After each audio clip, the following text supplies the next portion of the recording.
오늘은 예루살렘의 심판에 관한 예언을 에스겔이 지금 선포를 하고 있는 말씀을 볼 것입니다. 지난 시간에는 에스겔이 파수꾼의 사명을 받는 장면을 우리가 보았습니다. 이제 4장부터 24장까지는 이스라엘의 심판 말씀을 선포하는 내용을 차근차근 확인해 갈 것입니다. 선지자의 사역들이 특별한 것을 우리는 이사야 선지자의 사역을 통해서도 보았고, 또한 예레미야의 그 사역을 통해서도 참 특별하다라고 우리가 보았습니다.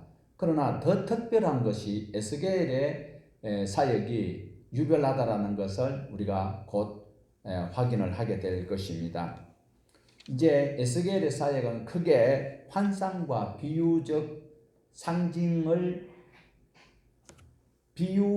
상징적으로 살아가는, 보여줘야 되는 그런 사역을 감당하고 있는 에스겔의 사역이 유별하다라는 것입니다. 4장과 5장에 집중적으로 4번 그 상징적 행위를 해야 되는 그런 장면을 우리가 이 시간에 살펴볼 것입니다. 자, 에스겔서를 보면서 우리가 특별히 놓치지 않아야 될 부분이 있는데, 에스겔이 하나님의 말씀을 전하는데 어디에서 전하는가? 에스겔이 하나님 말씀을 선포하는데 어디에서 증거를 하고 있는가? 또한 두 번째로는 그 하나님의 말씀이 증거되고 있는데 듣는 대상자가 누구인가를 우리는 알면서 에스겔서를 읽어야 오해가 없고, 그리고 하나님의 말씀을 바로 인식할 수 있다라는 것입니다. 지금 에스겔은 어디에서 하나님의 말씀을 증거하고 있다고 지난 시간에 우리가 확인했습니까? 바벨론에 포로로 끌려가 있는 제사장인 에스겔이 바벨론에서 복음을 증거를 하고 있다라는 것입니다. 자, 그러면 바벨론에 끌려가 있는 에스겔이 하나님의 말씀을 선포하는데 그 듣는 대상자들이 누구일까요? 바벨론 사람들일까요? 이방 사람들일까요? 아니다라는 겁니다. 지금 에스겔이 바벨론에 끌려간 것은 2차 포로로 끌려갈 때예요. 그러니까 1차로 끌려갔던 분들이 있어요. 그리고 2차로 끌려갔던 그 이스라엘 백성들이, 유다 백성들이 바벨론에 있는데, 그뿐만 아니라 아수르에 멸망하였던 주님 오시기 주전 722년에 북이스라엘이 멸망할 때에 아수르 극에서 인종 말살 정책으로 각국에 흩어버렸을 때에 북이스라엘 사람들이 바벨론에 갔을 수도 있다. 세계 각국에다 흩어버렸으니까. 그러니까 1차, 2차, 그리고 그 전에 북이스라엘 사람들이 흩어졌을 때 바벨론에 갔을 수도 있는 그 대상자들에게 하나님의 말씀을 선포하라라는 것입니다. 에스겔은 언제 끌려갔다고 했습니까? 여호야긴 왕과 함께. 여호야긴이 3개월 왕으로 있고, 그 다음에 바벨론으로 끌려가면서 에스겔과 같이 끌려갔어요. 그때에 세워졌던 왕이 누군가 하면 마지막 왕 시드기야 왕이지요.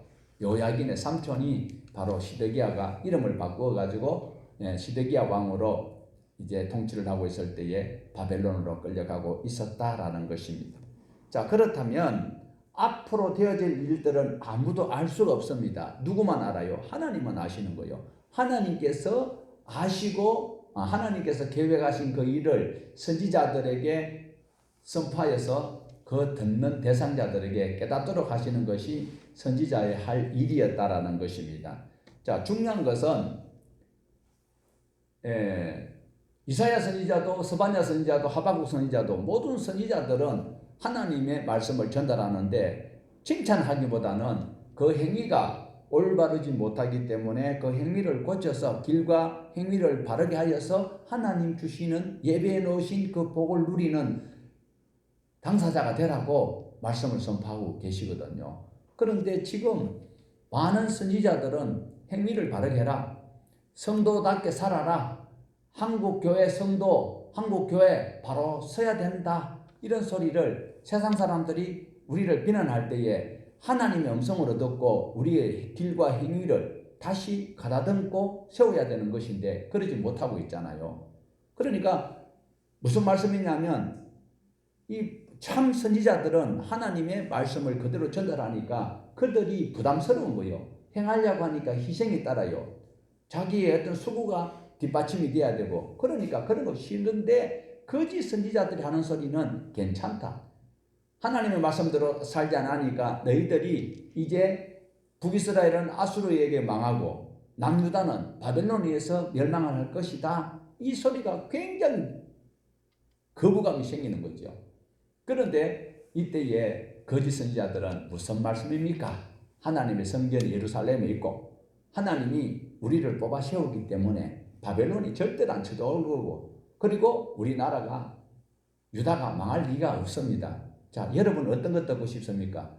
아니, 목사가 맨날 하나님 말씀대로 살아야 됩니다. 하나님이 주시는 복을 유지하기 위해서는 죄를 짓지 않아야 되고 우리가 곡간을 풀어서 다 나눠줘야 되고, 그런 설교보다도 하나님 예수 이름으로 기도하면 모든 것이 이루어지고 성공적이고 하나님 우리와 함께 하시기 때문에 걱정 없습니다. 염려 없습니다.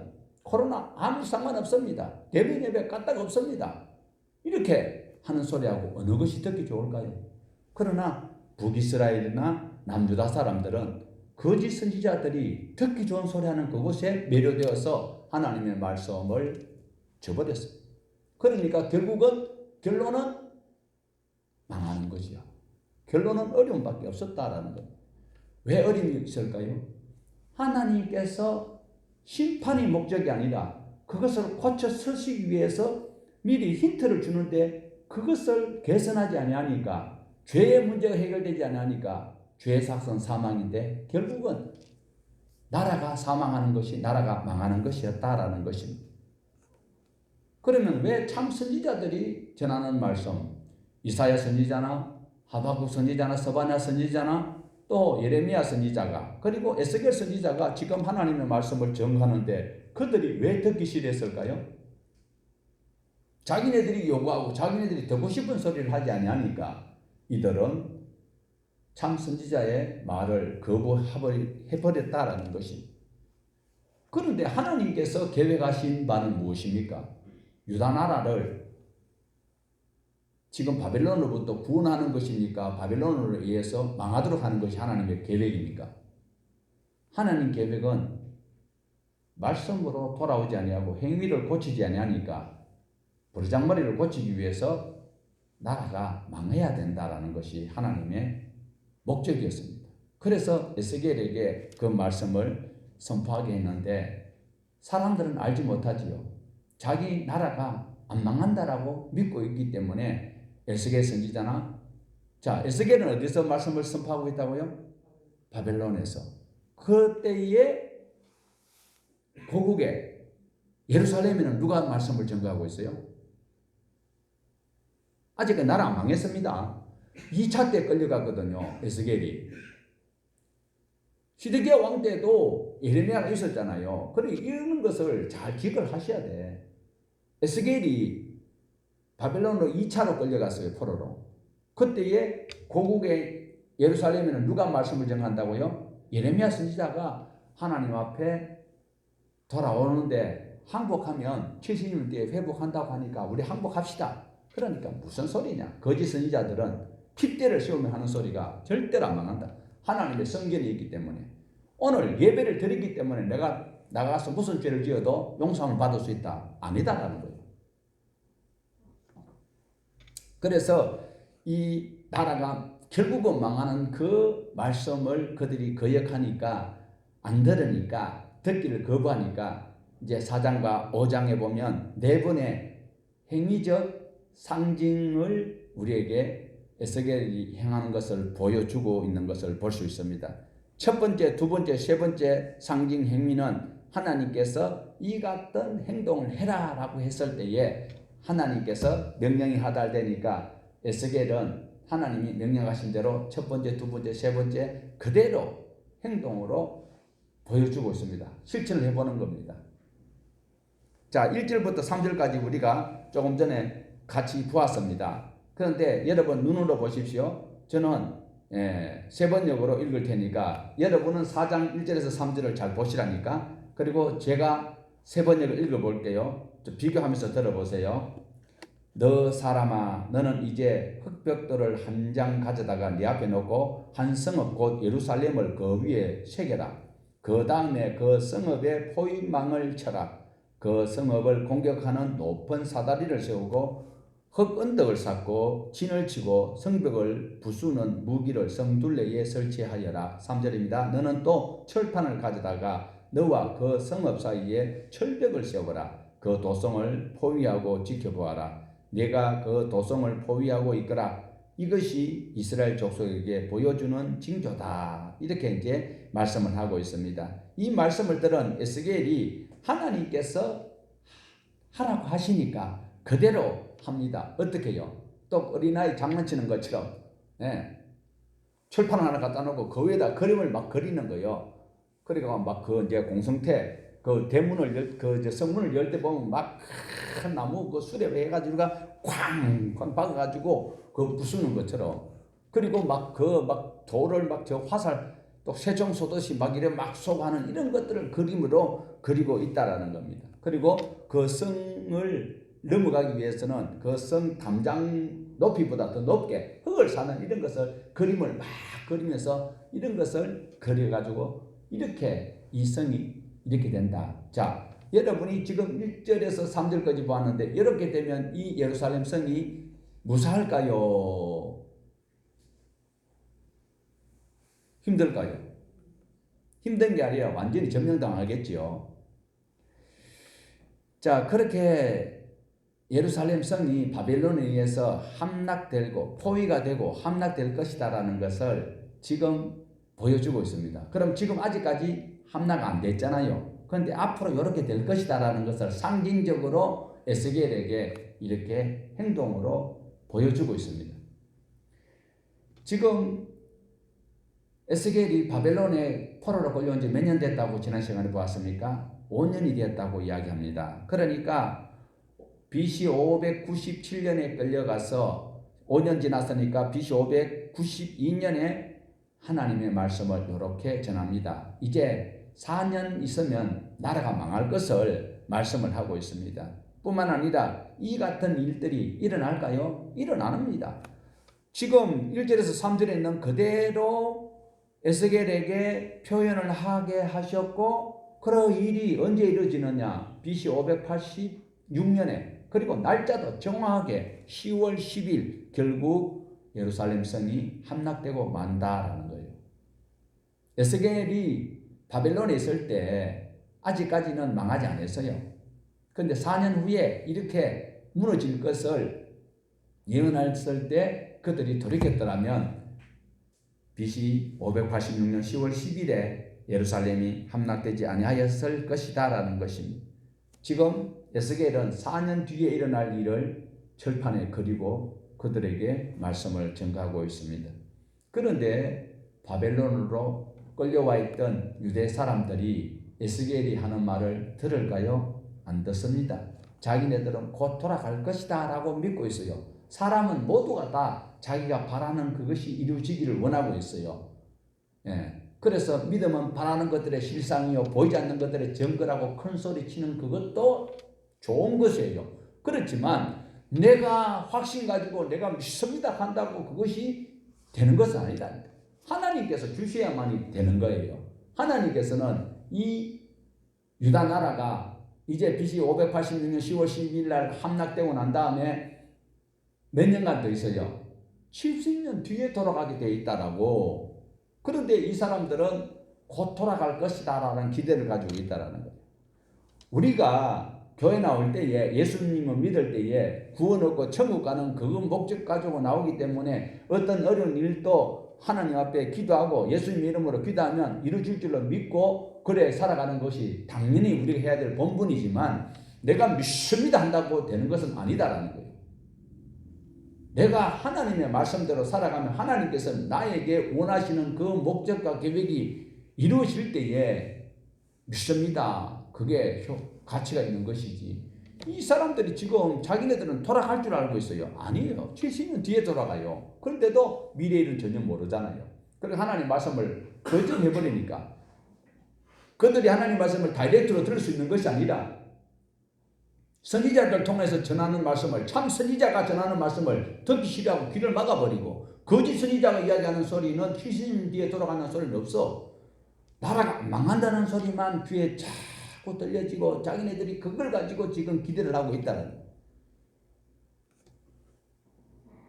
결국은 예루살렘에서 예레미야가 그렇게 목이 터지라고 외치고 아직까지 나라가 안 망했으니까 지금 기회가 있으니까 넘어지기 직전에 안 넘어질 수 있는 방법을 예레미야가 예루살렘에서 외치고 있고 바벨론에 포로 끌려갔던 그 바벨론 지역에서 에스겔이 외치고 있는데 이들이 안 들어요. 그래서 이제 첫 번째 상징적 행위적 상징을 철판에 그렸습니다. 두 번째가 이제 4절부터 8절입니다. 4절부터 8절 우리 같이 한번 읽어보십시다. 너는 또 왼쪽으로 누워 이스라엘 족속의 죄악을 짊어지되 내가 눕는 날수대로 그 죄악을 담당할지니라. 내가 그들의 범죄한 횟수대로 내게 날수를 정하였으니 곧 390일이라. 너는 이렇게 이스라엘 족속의 죄악을 담당하고 그 수가 차거든 너는 오른쪽으로 누워 유다 족속의 죄악을 담당하라. 내가 내게 40일로 정하였나니 하루가 1년이다. 너는 또 내 얼굴을 에워싼 예루살렘 쪽으로 향하고 팔을 걷어 올리고 예언하라. 내가 줄로 너를 동일이니 내가 에워싸는 날이 끝나기까지 몸을 이리저리 돌리지 못하리라. 자, 왼쪽으로 390일을 눕고 그리고 시간이 지나서 40일은 또 오른쪽으로 누우라고 말씀을 하고 있습니다. 자, 보십시다. 우리가 하루 저녁에 잘 때에 그대로 똑시체를 관에 넣었듯이 그대로 주무시는 분들도 있어요. 그러나 왼쪽으로 그리고 오른쪽으로 만약에 누워있다 칩시다. 밤새껏 이래 오른쪽으로 누워있든지 왼쪽으로 누워있으면 팔이 저려서 불편해서 그대로 못 있잖아요. 그런데 에스겔은 지금 왼쪽으로 며칠을요? 며칠을? 390일이요. 유대인들은요 1년을 350일로 계산하고 있거든요 보통. 그런데 우리는 1년이 365일이잖아요 1년 동안 왼쪽으로 누우시면 팔리가 서요 못 서요. 그리고 또 오른쪽으로 40일. 유다가 지은 죄가 1년을 하루로 1년을 쳐서 40일을 오른쪽으로 누워 있으라는 거예요. 북이스라엘은 390년 동안 죄를 지었는가 봐요. 이 나쁜 사람들이. 자, 이렇게 해서 그것을 북이스라엘이 지은 390일과 남유다가 지은 40일을 누가 담당해야 돼요? 에스겔이 담당하고 있다라는 겁니다. 자, 에스겔이 담당하는 것인데 죄로 말미암아 결국은 예루살렘이 포로가 될 것이다. 이 소리는 무슨 소리냐? 390일과 40일 이게 뭐냐? 이렇게 또 이걸 가지고 고민하는 분들 계시는데 결론은 그거예요. 포로가 되면 솔직히 여러분 집에서 주무실 때 왼쪽으로 누울 때 동사무소 전화하고 경찰서 전화하고 청와대 전화하고 내 이제 왼쪽에서 이제 오른쪽으로 이렇게 돌겠습니다. 보고합니까? 아니면 옆에 사람한테 내 지금 왼쪽에 있다 오른쪽으로 나 바로 눕는다 이렇게 이야기하고 뒤척거려요? 대답을 해보세요. 그냥 내 마음대로 막 일하지요.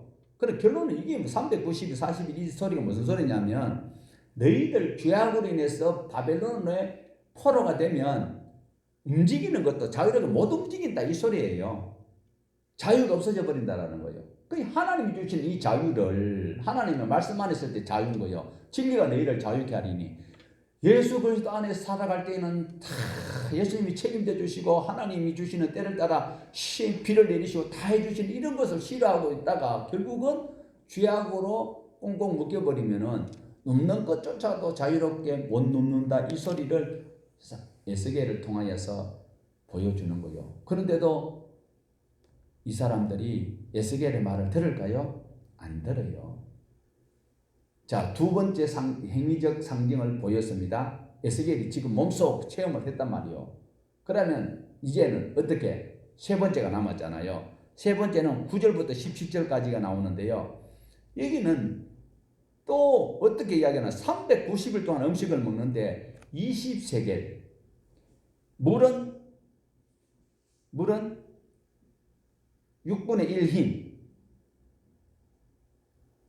한 세겔이 한 세겔이 어느 정도냐면 11.4g입니다. 이거 뭐 어디 뭐 수학 물리 시험 치는 것도 아니고 한 세겔이 11.4g인데 지금 20세겔을 가지고 20세겔을 먹으라 하거든요. 그러면 라면 한 봉지가 몇 g인지 아세요? 라면 한 봉지가 120g이에요. 그런데 여기서 20세겔 같으면 228g이에요. 228g 같으면 한 끼 거리밖에 안 되는데 하루 종일 한 끼 양식을 가지고 살아야 된다. 그리고 물도 여기 보면 6분의 1흰이라고 하는데 한 1흰이 무엇이냐 하면요 3.67 그러니까 2대가 안 되는 거요. 2리터가 2대잖아요. 그런데 4리터가 안 되는 것을 6등분을 나누면 그러니까 1.6리터밖에 안 돼요. 1.6리터. 그걸 하루 동안에 1.6리터만 먹고 밥도 한 끼밖에 안 되는 걸 가지고 하루에 이 소리가 어떤 소리냐? 결국은 이런 어려움이 있다라는 거예요. 하나님 말씀을 불순종했을 때에 돌이키지 아니할 때에 바벨론의 포로가 되면 너희들이 하루 한 끼 먹을 걸 가지고 하루 종일 먹어야 된다. 그리고 물도 보통 우리 한 2리터 먹어야 된다고 지금 뭐 계속 뭐 의사들이 나와가지고 그렇게 이야기하는데 물도 그러니까 이 컵에 한 컵 반 정도밖에 못 먹어요. 그러니까 행복할까요? 궁핍할까요? 그러니까 포로가 되면 너희들이 이렇게 양식도 마시는 것도 불편하다. 그런데 그것도 안 되면 어떻게 할까요? 그것도 안 되면 어떻게 될까? 나중에는 이제 사람 잡아 먹어야 되죠. 그런데 또 이상한 말씀을 하고 있습니다. 예루살렘이 포위를 당하고 있다 보니까 그 하루에 한 끼밖에 못 먹고 물도 조금밖에 못 먹고 이래 있는데 그런데 그리고 이제 이어지는 말씀을 보면 빵을 만들어 먹을 때에 그 빵을 만들 때 어떻게 만들으라고요? 무슨 불을 피워서? 인분이 뭐예요? 네. 사람이 본 대변을 태워서 음식을 만들어서 먹으라. 그래 에스겔이 하나님 이것만은 좀 에스겔이 비위가 약하거든요. 저처럼. 그런데 하나님 앞에 사정하니까 그래 알았어. 그럼 소똥으로 해라.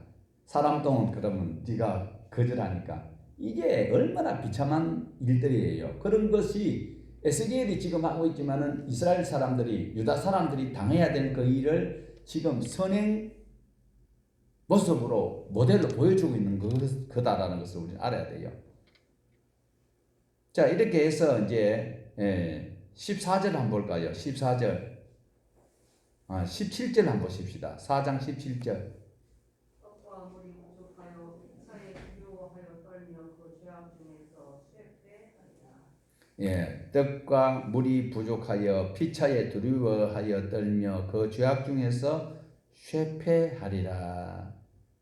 우리는 이런 일들이 예레미야 애가에서 우리가 보았습니다. 그리고 이제 4장과 5장에서 그걸 세 번째, 네 번째 그 이제 상징이 나온다고 했는데 이제 마지막 네 번째 상징 행위가 나오고 있어요. 5장 1절부터 12절까지 예루살렘에 어떤 일들이 일어날 것인가를 보여주고 있습니다. 예루살렘에 어떤 일이 일어날 것인가 에스겔에게 행동으로 보여주는 장면이 나오는데 우리 2절 한번 보십시다. 2절 그 성읍을 에워 사는 날이 차거든 너는 트럭 3분의 1은 성읍 안에서 불사르고 3분의 1은 성읍 사방에서 칼로 치고 또 3분의 1은 바람에 흩어라. 내가 그 뒤를 따라 칼을 베리라. 자 5장 2절부터 그 성읍을 에워 사는 날이 되거들랑 이렇게 해라라고 에스겔에게 너는 머리카락을 잘라서 날카로운 칼로 머리카락을 잘라 수염과 그 머리카락을 저울에 달아가지고 이렇게 3등분을 이렇게 하라라고 이야기를 하고 있습니다. 자, 주님 오시기 588년 10월 10일 날 이때로부터 이제 4장에 보면 이제 곧 상징적으로 일어났는데 4년 뒤에 일어날 일이기 때문에 에스겔에게 이렇게 준비를 하였다가 수염과 머리카락을 잘라서 불에 사르고 3분의 1은 바람에 흩어지게 하고 이제 이렇게 어려운 일들이 있을 것이다. 지금 우리에게 이렇게 비슷한 말씀이 우리에게 예언되어져 있는 것이 있어요, 없어요?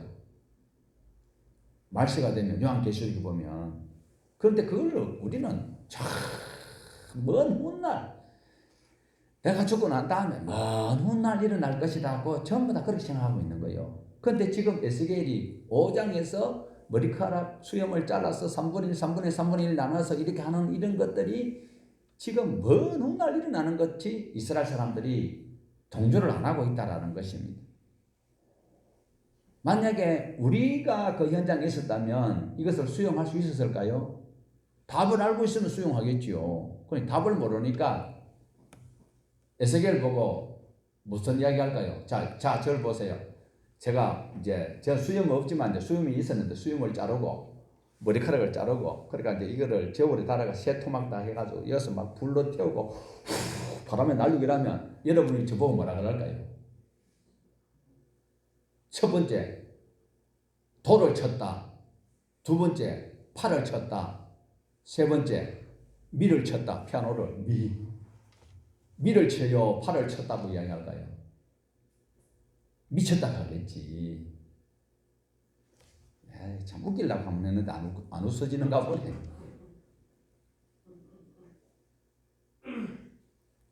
아니 선지자가 갑자기 수염을 자르고 머리카락을 자르고 이래가지고 새토막 내가지고 뭐 바람을 훅 불고 불로 태우고 이러면 정상적으로 안 보는 거죠. 그러나 우리는 지금 에스겔서를 읽으니까 이것이 하나님이 이렇게 한다고 하니까 빨리 행위과 길과 행위를 바르게 해야 되겠구나. 죄를 돌이켜야 되겠구나. 그걸 알지요. 그러나 그 당시는 몰라요. 자, 5절과 6절 보십시다. 이와 같이 이르시되 이것이 곧 예루살렘이라 내가 그를 이방 가운데 두어 나라들이 둘러있게 하였거늘 그가 내 규례를 거슬러 이방인보다 악을 더 행하며 내 율례도 그리하니 그를 둘러 있는 나라들보다 더하니 이는 그들이 내 규례를 버리고 내 율례를 행하지 아니하였음이라. 예루살렘을 이방인 가운데 하나님께서 두었다라고 말씀합니다. 하나님께서 이방인 가운데 둔 것은 무엇이라고요? 우리가 성경 강조할 때 늘 말씀을 드렸습니다. 애굽 땅에서 살고 있던 그들을 하나님이 적과 꿀이 흐르는 땅이라고 하였지만 그 땅은 어떤 땅이었습니까? 아시아로 유럽으로 아프리카로 가는 요충지예요. 그 요충지에서 실제로는 적과 꿀이 흐르지 아니하지만 하나님의 말씀대로 거기서 순종하고 살아갈 때에 하나님이 때를 따라 비를 내리고 그리고 곡식과 모든 것들이 경제와 안보가 튼튼해지는 것을 보고 다른 사람들이 하나님을 믿으면 저렇게 되는구나를 보여주기 위해서 제사장 나라를 삼기 위해서 이스라엘을 그거 심어놨다라는 거예요. 그런데 지금 또 여기서 분명히 5절과 6절에 이방인 가운데 예루살렘에 이스라엘 사람들을 살게 했다라는 것은 바로 우리가 하나님 말씀대로 바로 살았을 때에 그들이 시내산 언약에서 받았던 언약 그리고 레위기에 있는 말씀 출애굽기 20장에서 23장에 있는 말씀 레위기 1장에서 27장까지 있는 말씀대로 살았을 때 하나님의 나라 제사장 나라가 되는 것을 하나님이 원하여서 그래 했다라는 거예요. 당신네들 예수 믿게 한 것은 당신네들만 유리하도록 천국 가도록 한 것이 아니라 다른 사람들이 정말로 우리가 하나님의 은혜를 누리고 살아가는 것을 보고 자기네들도 예수 좀 믿도록 해달라고 할 수 있는 삶을 살도록 위해서 우리를 하나님의 자녀 삼아주셨고 직분자로 삼아주셨고 하나님의 자녀로 삼아주셨다라는 거예요. 그런데 이 사람들이 뭐라고 이야기합니까? 그 하반절에 그들이 내 규례를 버리고 내 율례를 행하지 아니하였습니다. 그 바로 앞에 뭐가 있습니까? 다른 나라들보다도 더 악하게 살았다라는 거예요. 예수 믿는 사람이 얼마나 악한지 몰라요. 교회 안에 보면 전부 다 천사같이 가방 들고 막 폼 잡고 우고 이러는 나와 있지만 속으로는 막 서로가 알력이 있고 기도하면서 싸우고 금식하면서 싸우고 막 예배드리면서 싸우는 이 악한 사람들이 하나님의 백성일 수 있다는 거예요. 이방인들 속에서 하나님이 주신 법대로 살았어. 말씀드렸듯이 출애굽기 20장과 23장까지 있는 말씀, 레위기 1장에서 27장에 있는 이 말씀대로 살아서 하나님의 법과 시내산 언약을 잘 지키고 이렇게 살아가기를 하나님은 원하시는데 그렇게 살지 아니하였다라는 거예요. 결국은 말씀대로 살지 아니하였기 때문에 어려움이 있을 수밖에 없다라는 거예요. 우리 결국은 10절에 나와 있는 것처럼 되고 말 것입니다. 자, 10절 한번 보십시다. 그리한즉 내 가운데서 아버지가 아들을 잡아먹고 아들이 그 아버지를 잡아먹으리라. 내가 벌을 내게 내리고 너희 중에 남은 자를 다 사방에 흩으리라. 이런 말씀을 에스겔에게 처음 들려주는 말씀일까요? 처음 들려주는 말씀일까요? 어디에 있습니까? 레위기에 있습니다. 레위기 26장 29절에 말씀을 하고 있습니다. 너희들이 끝내 돌아오지 않으면 서로 잡아먹는 일이 생긴다라는 거예요. 저도 오늘 가서 우리 집사람을 잡아먹어야 되겠습니다. 그래도 말 듣지 않으면 남은 자들을 어떻게 한다고?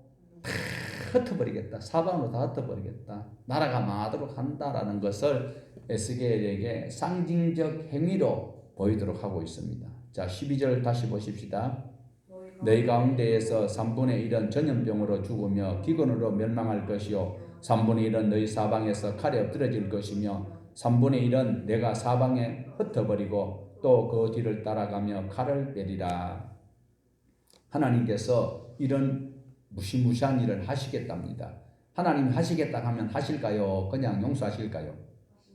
3분의 1은 무엇으로요? 기근과 전염병을 죽을 것이고 3분의 1은 칼이 뭐예요? 전쟁이요. 3분의 1은 사방이 흩어질 것인데 하나님이 칼을 들고 쫓아가신대요.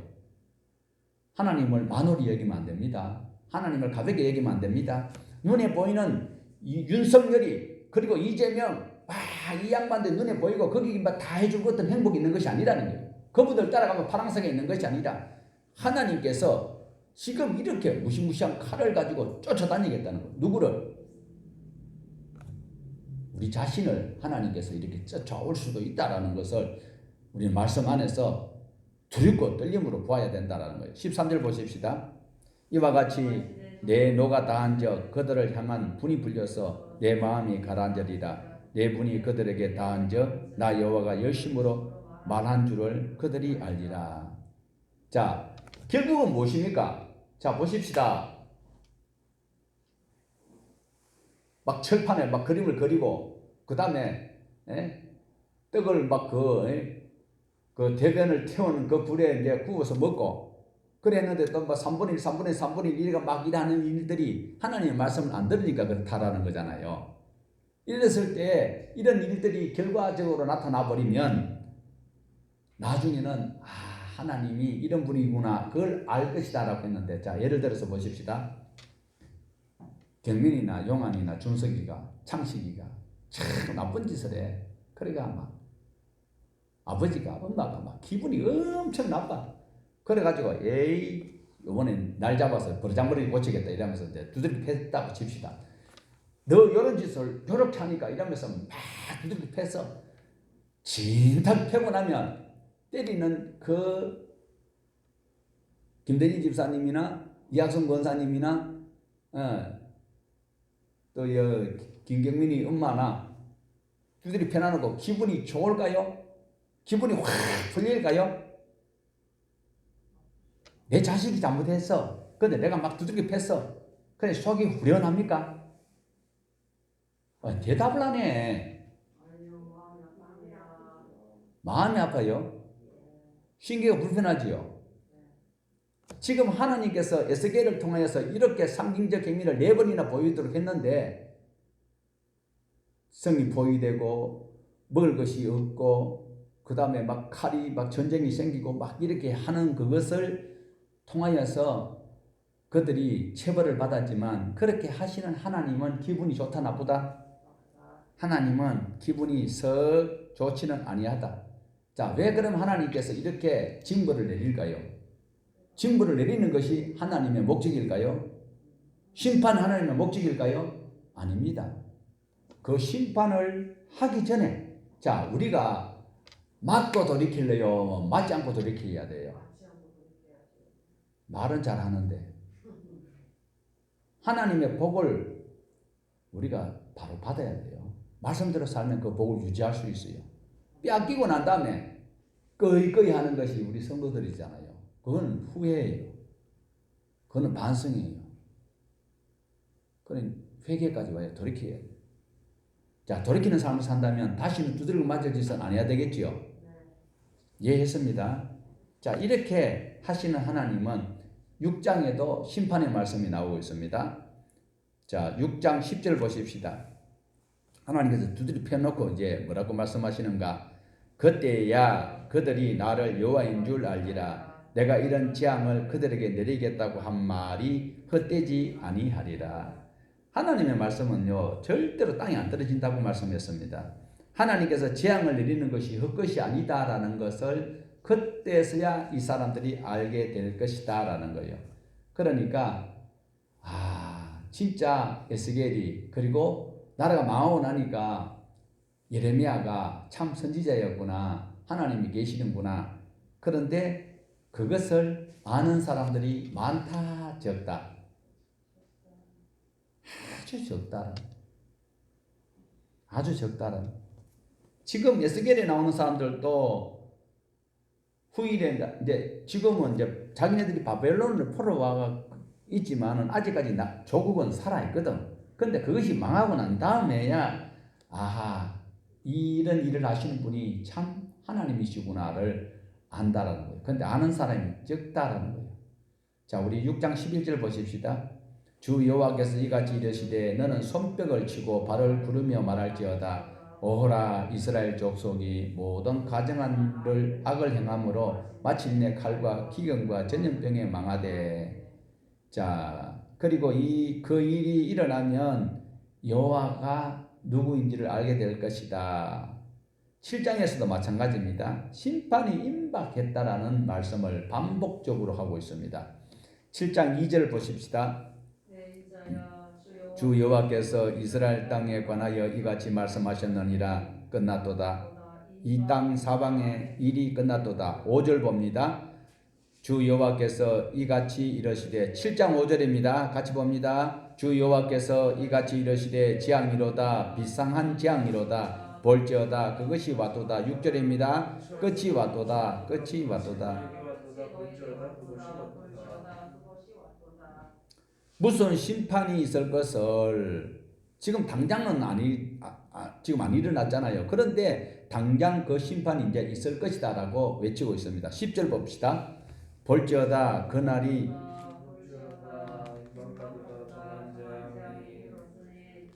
몽둥이가 꽃이 피며 교만이 싹이 나도다. 임박한 하나님의 심판 이렇게 반복적으로 외치는데 그들이 뭐라고 생각하느냐? 괜찮겠지 하고 안 들어요. 다시 7장 3절을 보십시다. 이제는 내게 끝이 일어나니 내가 내 진노를 내게 나타내어 네 행위를 심판하고 내 모든 가정한 일을 보응하리라. 우리가 행한 대로 보응을 하신다라고 말씀합니다. 예수 그리스도를 믿으면 어떤 심판도 없다라고 우리가 믿고 있습니다. 맞습니다. 그렇지만 반은 맞고 반은 틀렸다라는 걸 알아야 돼요. 믿는다라는 것은 추상적입니다. 우리가 잘 알듯이 믿는다 말은 에무나인데 신실해야 되고 충성돼야 되고 진실해야 돼요. 그러면 그 사람은 예수를 진실하게 충성되게 성실하게 믿음으로써 어떤 심판도 안 받는 거 맞아요. 그런데 추상적으로 믿습니다 하면서 불성실하고 믿습니다 하면서 신앙생활을 개떡 차반이고 그런 사람들은 100% 심판을 면했다라고 하기 힘들다라는 거예요. 우리가 하나님을 믿고 하나님 은혜를 누리면서 살아가는 순간순간 어떻게 해야 돼요? 이것을 빼앗기지 않도록 두려움으로 내 신앙생활을 하나님의 전신갑주를 입고 떨면서 구원의 바늘에 날마다 살아가야 되는데 그러지 못한 사람들이 훨씬 많다라는 것을 우리에게 보여주고 있습니다. 의외로 많은 사람들은요, 내가 예수님을 믿기 때문에 말은 믿는데 행위는 전혀 안 믿어요. 그러면서도 교회 다닌대요. 직분자래요. 목사래요. 자기의 체면에 걸려 있는 거요. 예수 그리스도와 나와의 생명이 연합이 되어져 있어야 되는데, 연합이 된다는 소리는 예수님을 바로 구주로 믿고 예수님께서 명령하신 명령을 그대로 준행하는 그 삶을 사는 자가 예수 믿고 천국 가는 거예요. 예수 믿습니다 해놔놓고 이름만 올려놔놓고 다른 집에 가가지고 생활하면 말이 되는 소리요? 안 되는 짓이지. 나는 믿는다라고 생각하면서 행동이 이상한 분들은 참 믿음 생활하는 분들이라고 보기는 상당히 힘들다라는 거예요. 신앙인의 삶의 태도를 보았을 때에 참 믿는지 안 믿는지 결정은 우리가 하기가 어렵지만 하나님은 알고 계신다라는 것이. 구원 얻는 것은 하나님 소관입니다. 선하게 살아야 구원 얻는 것이 아니라 우리는 하나님의 자녀가 되었기 때문에 선하게 살아야 된다. 행위를 바르게 할 때에 구원 얻는 것이 아니라 하나님 앞에 구원받은 백성이기 때문에 우리는 말씀대로 살아가야 된다라는 것을 우리는 꼭 기억을 하셔야 됩니다. 자, 7장 27절 보십시다. 왕은 애통하고 고관은 놀라움을 옷 입듯 하며 주민은 손을 떨리라. 내가 그 행위대로 그들에게 갚고 그 죄악대로 그들을 심판하리니 내가 여호와인 줄을 그들이 알리라. 자, 정리합시다. 4장과 5장에서는 그 행위를, 상징적 행위를 통해서 하나님께서 어떻게 하실 것이다 라고 알렸다면 6장과 7장에서는 이스라엘의 죄로 인해서 무거운 벌이 있을 것이다 라고 반복적으로 말씀을 하고 있다라는 거예요. 그러므로 여호와를 알게 될 것이다. 그래서 6장 10절과 13절과 14절 그리고 7장 4절 9절 27절은 죄악대로 심판하신다. 그때 가서야 여호와가 누구인 줄을 알고 하나님이 누구신지를 안다라는 거예요. 자, 사랑하는 여러분, 재앙을 당한 이후에 하나님을 알기보다도 하나님을 미리 알고 하나님의 섭리 가운데서 찬송하며 살아갈 때에 하나님께서 우리를 위해 기쁨이 가득하다고 천지를 지으시고 보시기에 좋았다라고 하시는 그 하나님이 좋았다라고 하는 말씀이 우리 동항의 가족들 모두에게 있기를 원합니다. 어려운 일 당하고 난 다음에 회개하고 돌이키기보다도 말씀 안에서 날마다 떨림으로 구원을 이루가는 우리 모두가 되시기를 주님의 이름으로 축복합니다. 하나님 아버지, 재앙 이후